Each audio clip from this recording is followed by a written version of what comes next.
தபால் தலை வெளியிடப்பட்டிருக்கிறது. இது தொடர்பான கூடுதல் விவரங்களோடு இணைகிறார் எமது செய்தியாளர் ராஜகுமரன். வணக்கம் ராஜகுமரன், உங்களிடம் இருக்கும் தகவல்கள் சொல்லுங்கள்.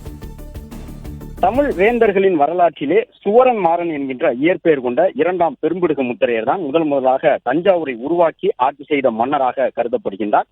இது தொடர்பான கல்வெட்டுகள் திருக்காட்டுப்பள்ளி அருகே இருக்கக்கூடிய செந்தலை என்கின்ற கிராமத்தினுடைய மீனாட்சி சுந்தரேஸ்வரர் கோவிலில் கண்டறியப்பட்டிருக்கின்றது. வேந்தர்களுடைய வரலாற்றிலேயே, அதாவது மன்னர்கள் வரலாற்றிலேயே முதல் அதன் அடிப்படையிலே மத்திய அரசு பெரும்பிடுகு முத்திரையருடைய புகழுக்கு மேலும் புகழ் சேர்க்கக்கூடிய விதமாக இந்த தபால் தலையை வெளியிட்டிருக்கின்றது.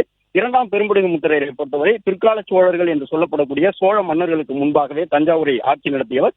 அது மட்டுமல்லாமல் அவரை பற்றிய பல்வேறு குறிப்புகள் இடம்பெற்றிருக்கின்றன கல்வெட்டுகளாக. அதன் அடிப்படையிலே தமிழக வரலாற்றில் தான் சந்தித்த அனைத்து போர்க்களங்களிலும் வெற்றியை மட்டுமே பதிவு செய்த மன்னராக இரண்டாம் பெரும்பிடுகு முத்திரையர் மன்னர் அவர்களை பார்க்கப்படுகின்றார். பல்வேறு பேரரசர்கள் ஆட்சி செய்த பொழுதும் சோழர்கள், சேரர்கள், பல்லவர்கள், பாண்டியர்கள் உள்ளிட்டவர்கள் பல போர்க்களங்களில் பின்தங்கிய செய்திகள் இருக்கின்றன.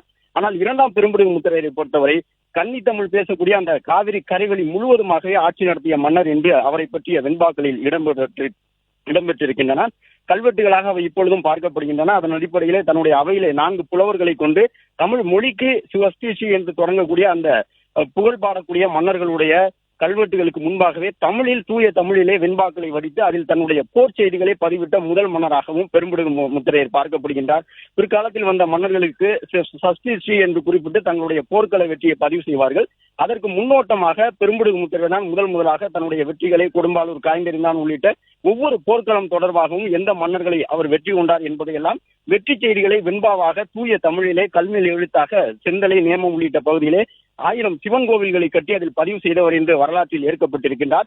பல்லவர், பாண்டியர், சோழர் உள்ளிட்ட மன்னர்களோடும் தொடர்புடைய மன்னராக அந்த காலகட்டத்தில் வாழ்ந்த கிபி 705 முதல் 745 வரை ஆட்சி செய்த மன்னராக இரண்டாம் பெரும்பிடுகு முத்திரையர் பார்க்கப்படுகின்றார். வழக்கமாக குறுநில மன்னர் என்ற அடிப்படையிலே அவரை பற்றிய வரலாறுகள் எழுதப்பட்டிருந்தாலும் பல பெருவேந்தர்களை தனித்து போர்க்களத்தில் எதிர்கொண்டு பாண்டியர் உள்ளிட்ட மன்னர்களை தோற்கடித்திருக்கின்றார் என்கின்ற வரலாற்று குறிப்புகள் அடிப்படையிலே அவரை பேரரசர் என்றும் தமிழக வரலாற்றிலே குறிப்பிடுகின்றார்கள்.